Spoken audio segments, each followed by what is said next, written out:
Hey everybody, it's Amy Heller with Bella Blvd, and today I'm going to walk you through our April project sheet and kind of the process I went through before putting the project sheet together. One of the things I wanted to do with this particular sheet was really focus on our new epoxy stickers, and Illustrated Faith has these beautiful hexagon epoxy stickers. So I really wanted to make those be the feature of my project. So I decided to go really minimal on my pattern papers. I chose some coordinating colors that go with my photos from the Seeds of Faith collection from Illustrated Faith.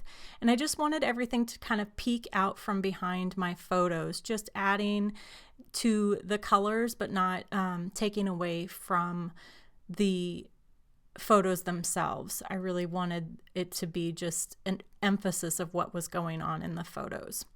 So here you can see I'm just playing around with some of the 3x4s, some of the borders.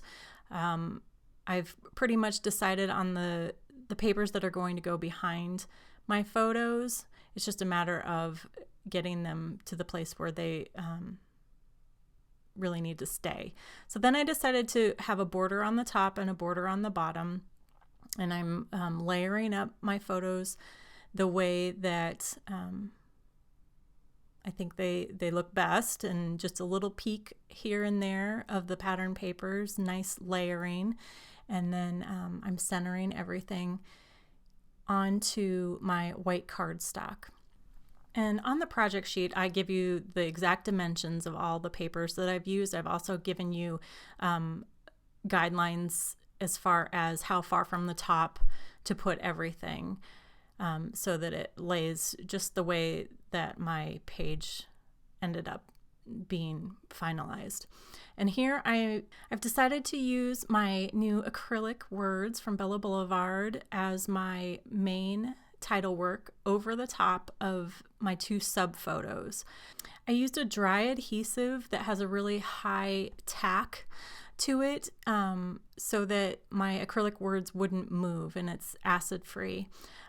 Glue dots would work, anything that's acid free and has a really sticky texture to it to go over those photos.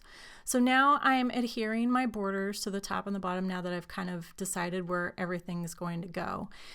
And now here's where I wanted to start playing with all of the epoxy stickers, and I'm going to go through kind of what my experimentation was at first. And it was kind of the idea of some confetti underneath the title work. It didn't end up being this way, you'll see that in a minute, but I didn't press anything down really hard in the beginning so that I could move them.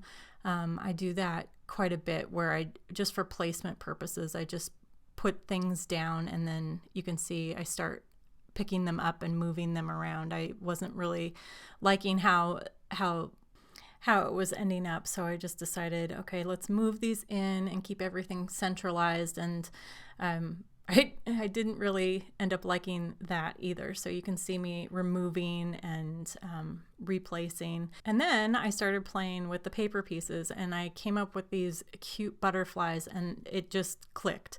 I knew I was going to make a butterfly trail through around my photos, through the title work, and up and around the page to create movement. But then also it was bringing in that element of spring and life, and which really was kind of the premise of my photos in the first place.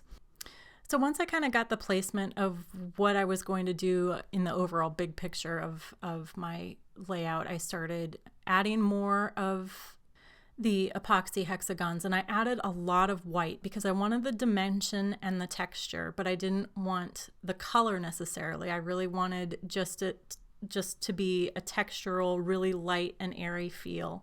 I brought in a few colors here and there to kind of bring it all together so it wasn't completely stark, but I really wanted it to be light and airy. And to add to that light airy feel, I added some of the clear cuts. I have a clear cut butterfly. This one I'm playing with a little heart that didn't actually end up on the page. Washi, this beautiful washi, crisscross black washi tape from Illustrated Faith adds a little bit of that airiness too. So now I'm going through and I have typed up and printed out my journaling, and I'm just going to adhere them in strips underneath my title work. Of course, you could handwrite this. I like to type mine out just because I have very loopy handwriting and it takes up a lot of space. So I type mine out and put them on teeny little strips. And I like to keep it tone on tone again, so it's not calling too much attention to it. I really like having my photos be the call out and the central piece to my pages. So now I'm just adhering them down in the negative space that is down at the bottom of my page. And I'm just finishing it up with some tabs from the paper pieces. And I'm just going to finish the last little bits here and there to bring everything together. One tip that I will give you on this particular layout that I mentioned in the project sheet is after I am done with this page, I actually did machine stitching of the butterfly path. And I would suggest doing that machine stitching as your very first step. I did it because I didn't start the process thinking that it was going to be a butterfly path, but it would make the process much, much easier. And I don't show that in this video, but I had to do all my machine stitching in between all of the epoxy stickers, which became a little cumbersome. So here I'm showing the clear cuts butterflies that I put on. That was one of the last pieces that I added. I really love that you can bend them in half and add a little bit of texture. And again, in the center of those, I use that same very tacky, dry adhesive to adhere them down, and it works beautifully. Here you can see how the page ended up, and here's a closer look at that machine stitching that I was mentioning. That's going to wrap it up for me for April in our project sheet inspiration video. I hope you enjoyed it, and I hope that you download the project sheet and give it a try for yourself.